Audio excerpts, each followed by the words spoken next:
Okay, welcome back.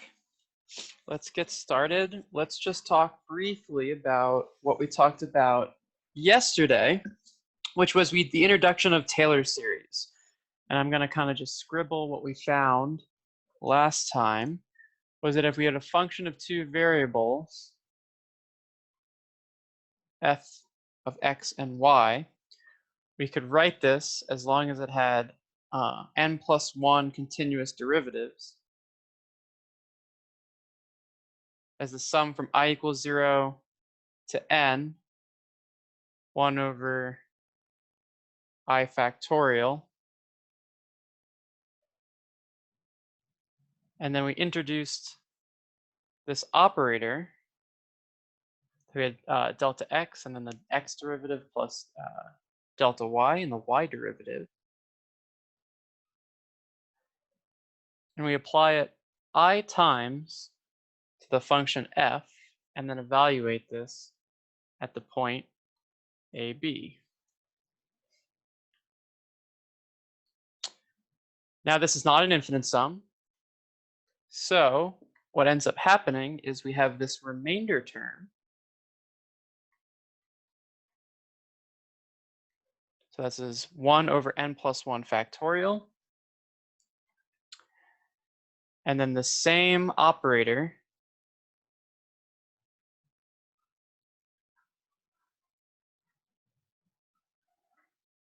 but n plus 1 times on the function. And then it gets evaluated at C1 and C2.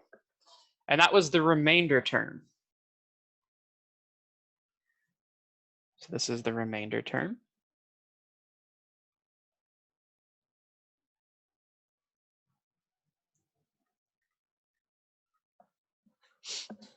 So let's say we were doing some approximations using Taylor series for our functions. And of course, we're going to truncate the series. We're not going to use an infinite sum. So at some point, we truncate this thing.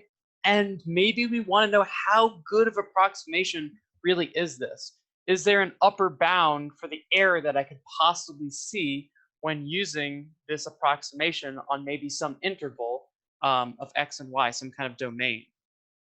The remainder term here is what's going to be really helpful. So the remainder term is generally going to be used for finding the error, the upper bound for the error. So we're never finding C1 or C2, but we're going to try to bound the next term in our series. So that brings us to our section about error.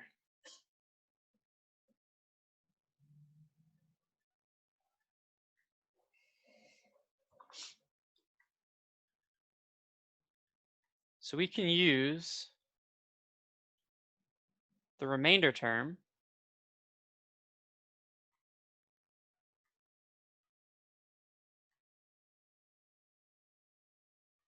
to find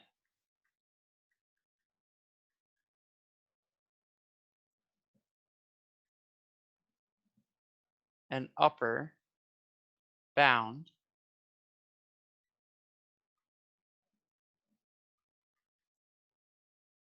for the error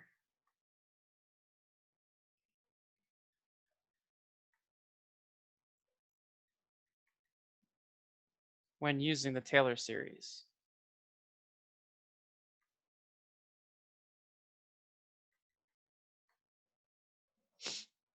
So for example,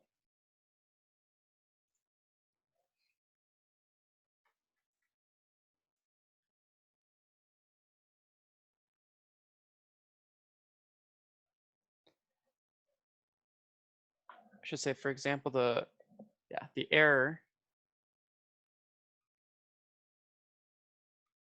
for the linearization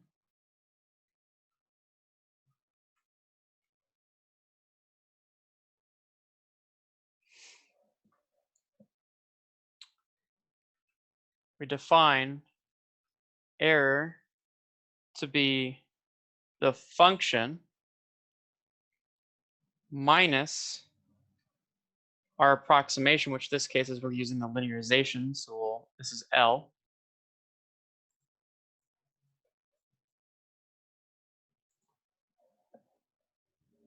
Is the remainder term on the Taylor series. So because we stopped at the linearization, the next term at C1, C2 rather than AB is our remainder term. So that next term was 1 over 2 factorial. And then we apply the operator twice. So we get an fxx at C1, C2. And then x minus a squared. And then we'll get a 2 times an fyx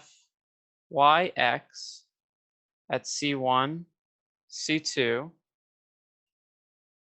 times an x minus a times a y minus b. And then we have an fyy at C1, C2 times a y minus b squared. So notice we don't know technically what this is because we don't know what C1 or C2 is, so we can't do this evaluation. And we're not going to try to find C1 and C2. What we're going to do is do an estimate of this error by finding an upper bound for it. So we bound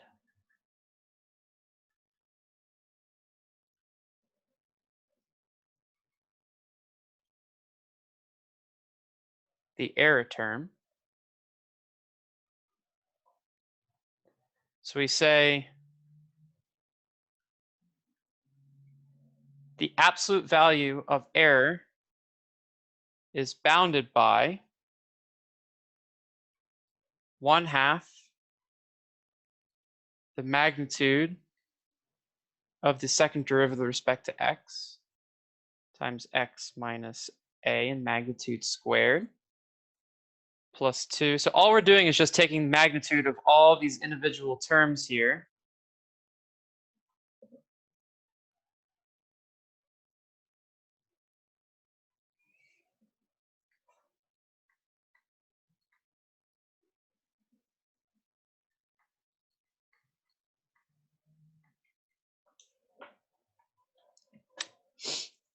And there we have it. So instead of finding at C1, C2, we're going to find the max of fxx, fyx, and fyy in this domain that we're considering using our approximation for. So just one little last note before we do an example. If that I can bound the 3 derivatives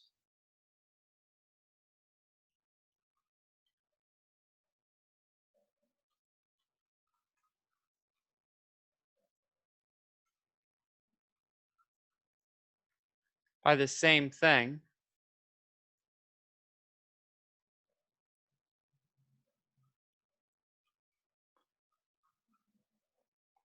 then I can say in this particular case that the error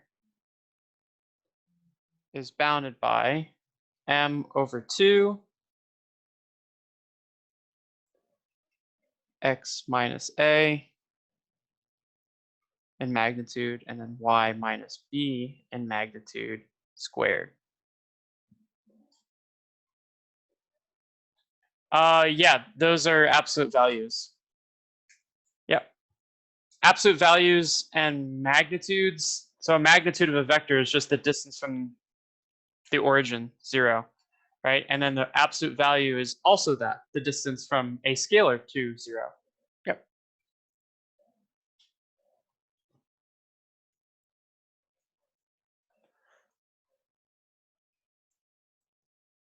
Okay. So all that really happened here is if we can replace this by m, this by m, this by m, then we can factor m out, and this actually simplifies pretty nicely.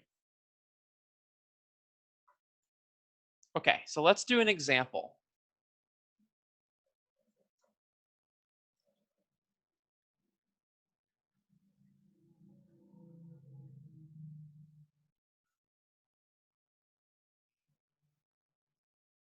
So how accurate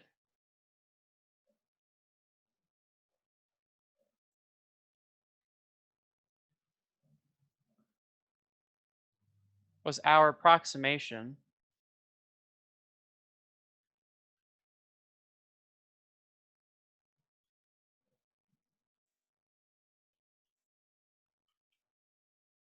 of sine of x sine of y when we'll have that x is less than 0.1 and y is less than or equal to 0.1. So last time we did out the Taylor series approximation and we looked for the quadratic, right? And we ended up with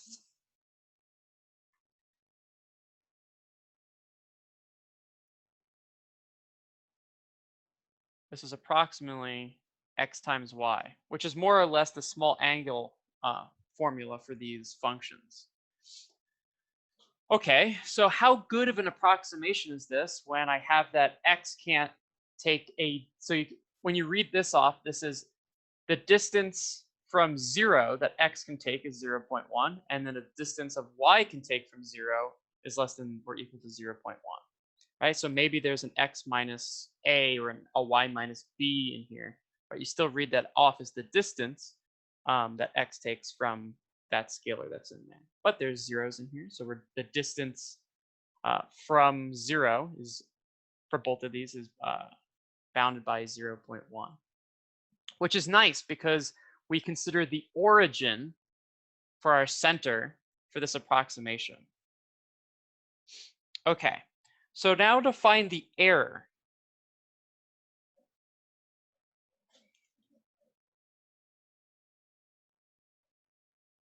The error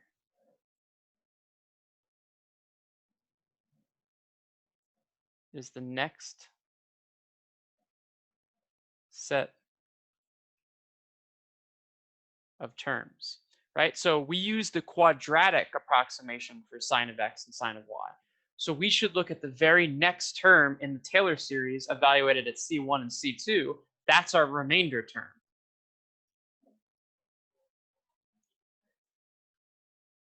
So our error here is then the next term, so it should be all of the cubics. So we have 1 over 3 factorial, or 1 over 6. Then we have f x x x, and then x minus 0 cubed, so we just have an x cubed, plus, and our coefficient here, if we remember from Pascal's triangle from last time, this will be a 3, x squared times y, and an f x x y, plus another 3, but this time we have an x y squared, f x y y, and then I'll have a y cubed and f y y y. And this all gets evaluated at C1, C2. So that's our error term. And like I said, we're not going to try to do this evaluation out. We don't know what C1 and C2 are, but we are going to try to find an upper bound for this term.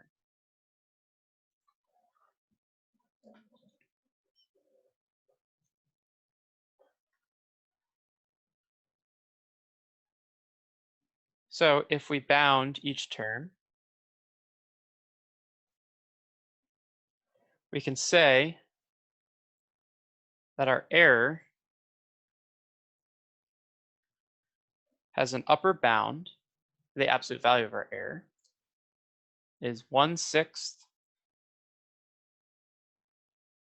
some upper bound on fxx, third derivative with respect to x, absolute value of x cubed, plus 3 absolute value of x squared. We'll have a y. Then we have fxxy plus 3 x y squared. And then xyy.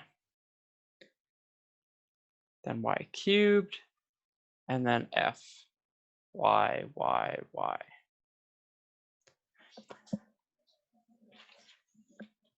Okay.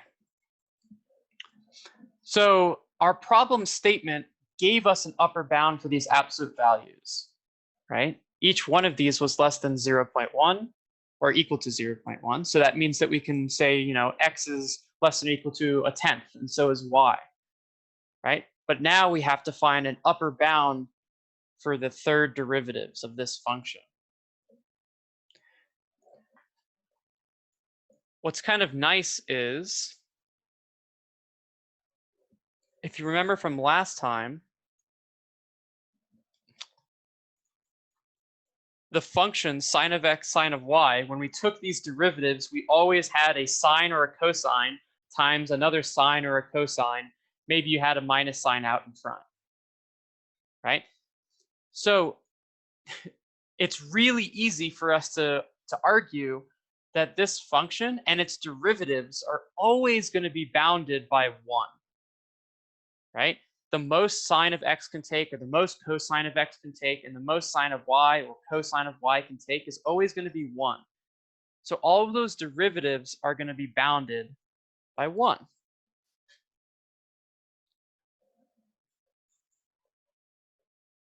So the third derivatives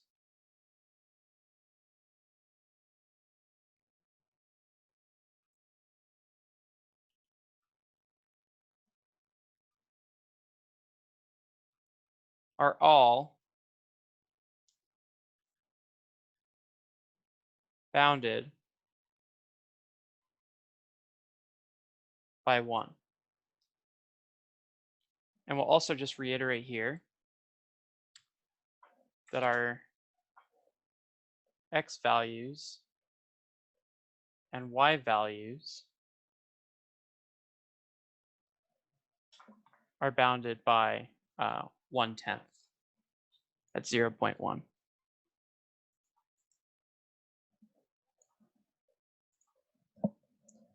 Okay, so let's go ahead and use those in our approximation. So we have 1/6, and then all of the third derivatives are bounded by 1, so I'll just put 1 in for those. And then everywhere that I have an x or a y, I'm going to put a 1/10. So our first term ends up just being 1/10 cubed. Then we have 3 times another 1/10 cubed plus 3 1/10 cubed plus another 1/10 cubed.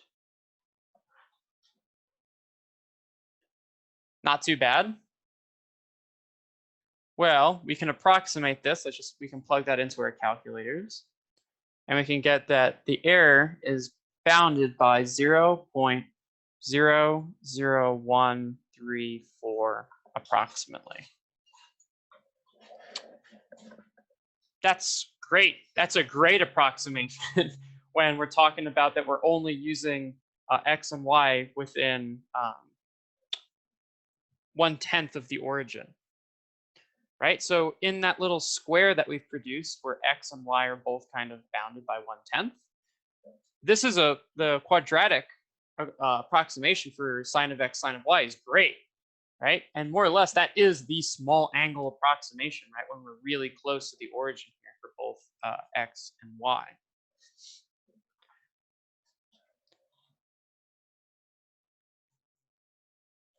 So just to kind of reiterate, when we're doing these error bounds, we're always looking at the very next term, because the next term evaluated at C1 and C2 is our remainder term.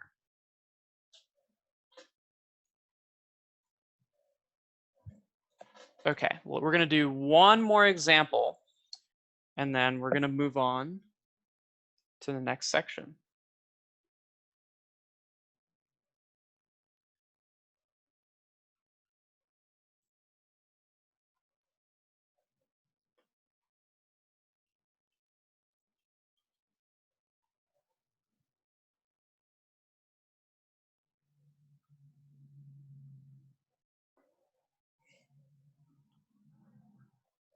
We're going to find the Taylor series of e to the x plus y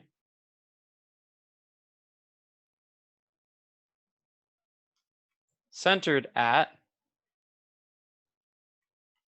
0, 0. Okay, so notice here that I don't say find the linear approximation, find the quadratic approximation, find the cubic approximation. I'm asking for the Taylor series. The Taylor series is going to be this infinite sum, right? That function, e to the x plus y, is infinitely differentiable. So that means that I shouldn't have this remainder term. I can just keep going, keep going, keep going. I can always add another term because the next derivative is also continuous. Okay, all right. So I want you guys to be able to see at least how to do this once, how to look at a function. This is a pretty easy function to do it for. We're going to try to find the infinite Taylor series approximation for e to the x plus y. So if you kind of remember from Calc 2, the general idea of this is we're going to try to find a pattern of the derivative, right? In this case, we're trying to find a pattern of the differential operator applied. So first off, f is e to the x plus y. If I look at the first x derivative, I get e to the x plus y. If I look at the first y derivative, I get e to the x plus y. So it's pretty easy to guess that if I take a x derivatives and b y derivatives of f, I'm still going to get e to the x plus y. Right? Regardless of what combination of derivatives I'm taking of this function, I still get e to the x plus y. Okay. So now, remember, I have to evaluate this at my center location when I apply this differential operator. So if I have that any combination of derivatives of x and y of my function evaluated at the origin. So if it's always e to the x plus y, and then I evaluate this at 0, 0, this is e to the x plus y evaluated at 0, 0. This is always going to give me 1. Regardless of the combination of derivatives, I'm always evaluating at the origin. I'm always evaluating e to the x plus y at the origin. This is going to be equal to 1. Okay. So then using this, we can argue that this differential operator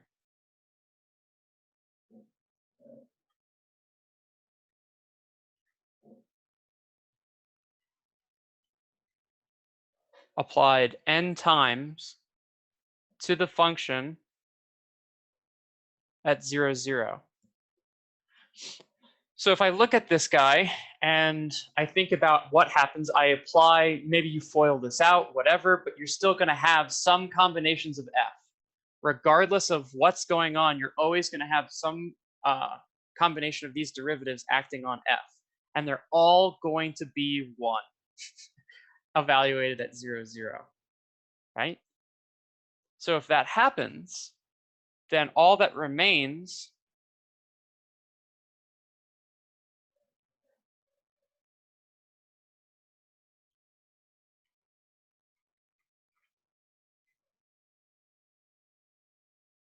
is this.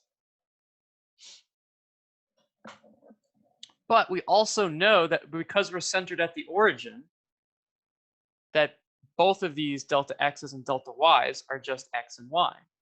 So this is just x plus y to the n.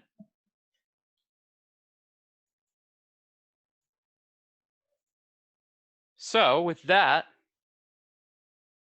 we know that e to the x plus y is equal to the sum from n equals 0 to infinity of x plus y to the n over n factorial, because we can't forget our factorial here. So this was a really easy function to do this for. I want you guys to have at least seen it once. I don't really expect you to kind of be able to replicate this on the exam tomorrow, especially for just arbitrary functions, because finding those patterns can be excruciatingly hard if the function is not clean. What's also pretty cool about this function is we could have used our logic from Calc 2 to actually do this. We didn't need Calc 3 because we know that the Taylor series for e to the x has a radius of convergence of infinity, meaning any value you plug into the exponential function is fine. It will still be the Taylor series. So if I put a value in here, because this is one value, right? X plus y is always going to be a scalar. It's always going to be fine to just plug this value into the Taylor series. Well, guess what? This is the Taylor series from Calc 2 for e to the x, but now I've just plugged in x plus y, where x would have been. So we could have kind of used Calc 2 logic to get us there. But this is how you would generally do it for functions of more than one variable if you wanted to kind of figure out what the Taylor series approximation is. But most of the time, you don't try to find the general form. You just try to find the linear, the quadratic, the cubic, and so on approximations. Okay.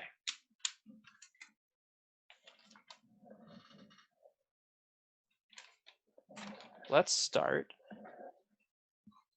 this next section here.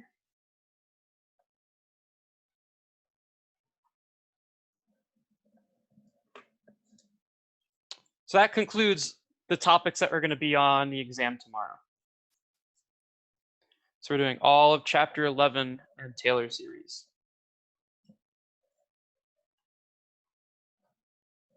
So we have 12.1 and 12.2. So we're going to just kind of briefly go through these together.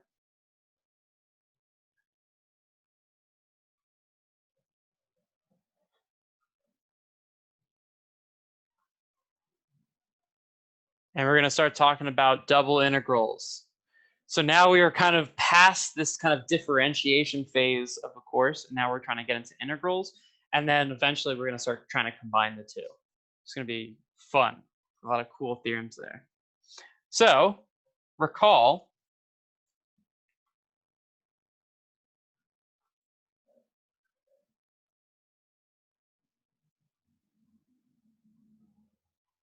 we define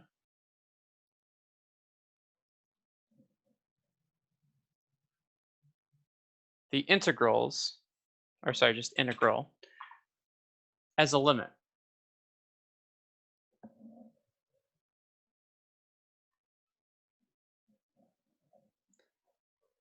So when we had the integral from a to b of some function of one variable, we said that this was the limit as some quantity that we call delta x goes to 0 of the sum from I equals 1 to n f x I star times delta xi. So more or less, that was the Riemann sum, right? We broke up the interval into these boxes, and then we summed the area of those boxes up to try to generate the integral of f of x. And as we added more and more boxes, making them thinner and thinner and thinner, in the limit, we get to this integral.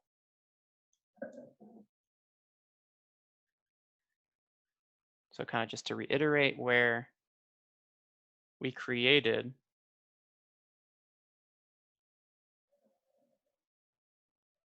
and subintervals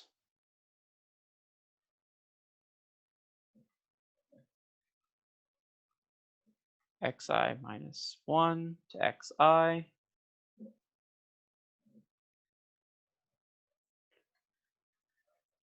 with length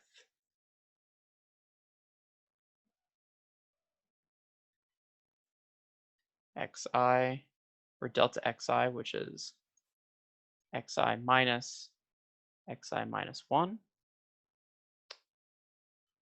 and sample points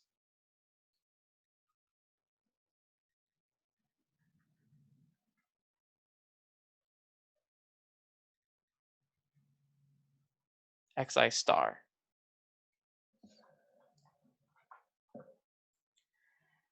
So in Calc 1, you learned that this integral from a to b of f of x, this guy right here, that represented the area underneath the curve. While that's true, I want to beat that concept out of you.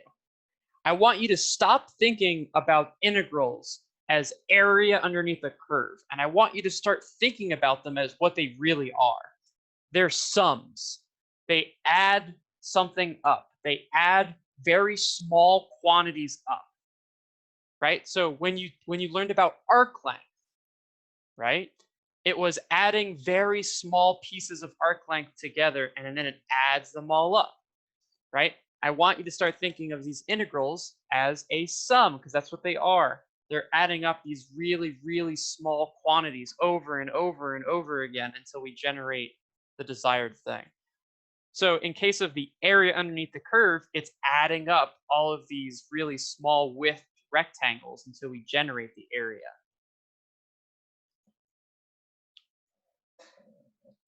So with that, let's do double integrals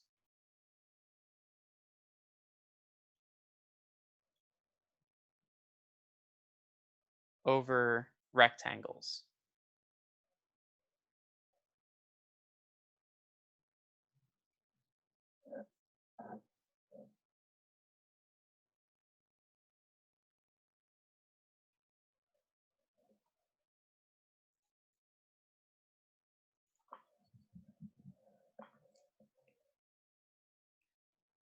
So now consider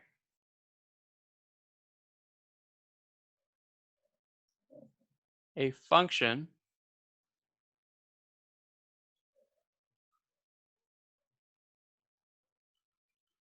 f of x and y defined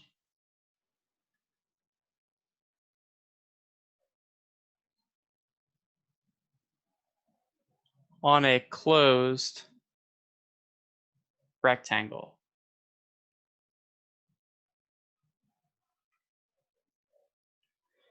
And we define our region here.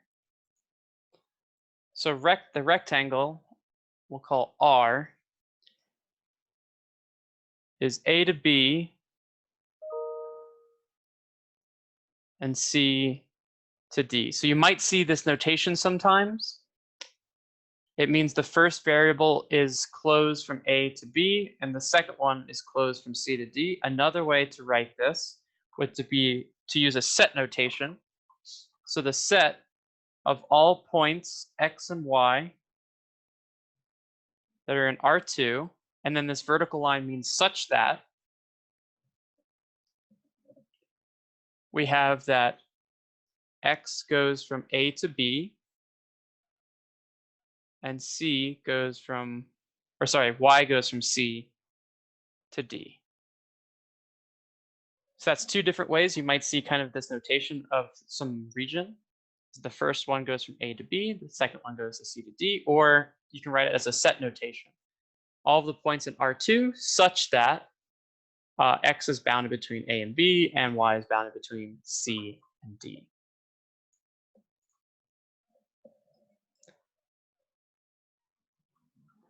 And we're going to assume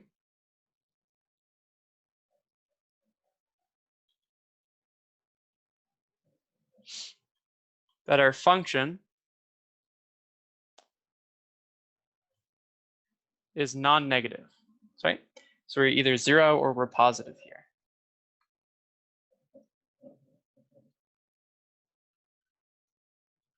Imagine an object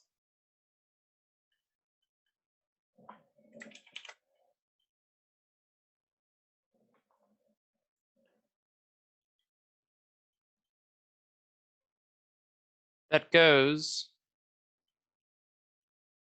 from our rectangle R in the xy plane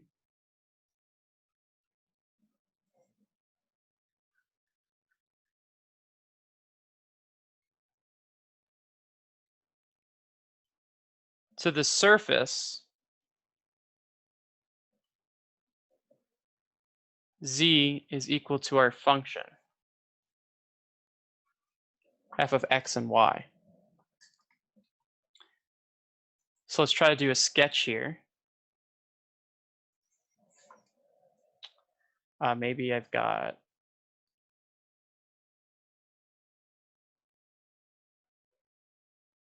some kind of surface here. So this is our z is equal to f of x and y. And then below it, we have our rectangle in the xy plane.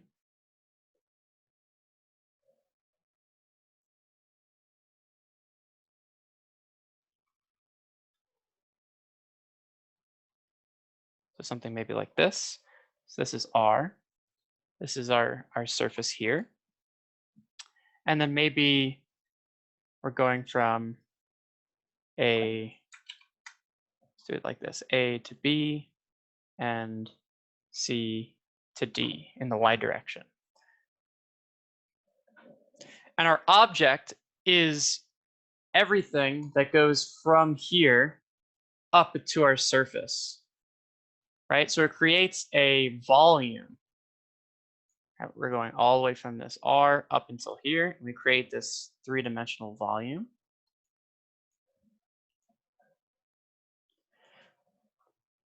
The idea is we're going to try to do the very same kind of concept that we've done for the area being a sum, is we're going to try to take really small elements and add them up together. And we're going to see this time and time again when we do more things with these integrals. We're going to always start with some finite approximation and make those things smaller and smaller and smaller, have more of them, and then we're going to add them all up, and then we're going to take a limit and we're going to get our integral.